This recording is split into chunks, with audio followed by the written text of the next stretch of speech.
21শে জুলাই শহীদ দিবসের আগের দিন বড় ঘোষণা করলেন ফেরহাদ হাকিম। তিনি জানিয়েছেন, দীর্ঘ প্রতীক্ষিত 21শে জুলাইয়ের তদন্ত কমিশনের রিপোর্ট সোমবার পেশ করতে চলেছেন মুখ্যমন্ত্রী শুভেন্দু অধিকারী। আর মুখ্যমন্ত্রীর এই সিদ্ধান্তকে স্বাগত জানিয়ে ফেরহাদ হাকিম তিনি জানিয়েছেন, ওই দিন আমিও শহীদ হতে পারতাম। আর 21শে জুলাই নিয়ে কমিশনের আসল রিপোর্ট আমরা এতদিন জানতে পারিনি। মুখ্যমন্ত্রী আজকে রিপোর্ট পেশ করবেন বলেছেন। ওনার এই সিদ্ধান্তকে স্বাগত জানাই। আর কি কি বলেছেন তিনি শোনাবো আপনাদের। সেটা হচ্ছে 21শে জুলাইয়ের কমিশন।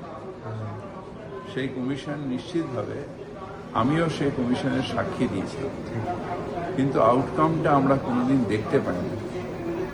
আজকে মুখ্যমন্ত্রী বলেছেন যে সেই 21শে জুলাই কমিশনের রিপোর্ট বিধানসভায় পেশ করবে।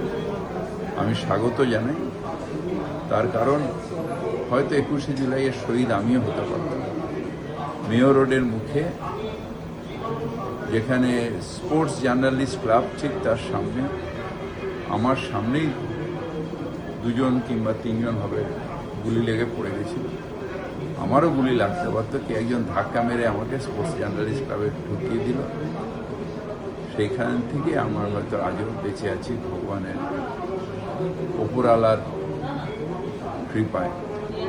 তাই 21শে জুলাইটা আমাদের কাছে হৃদয়ের বন্ধন। হ্যাঁ, যেভাবে 21শে জুলাই হতো আমরা মনের দিক দিয়ে না মানলেও আমরা বাধ্য হয়েছিলাম ওইভাবে 21শে জুলাই পালন করতে।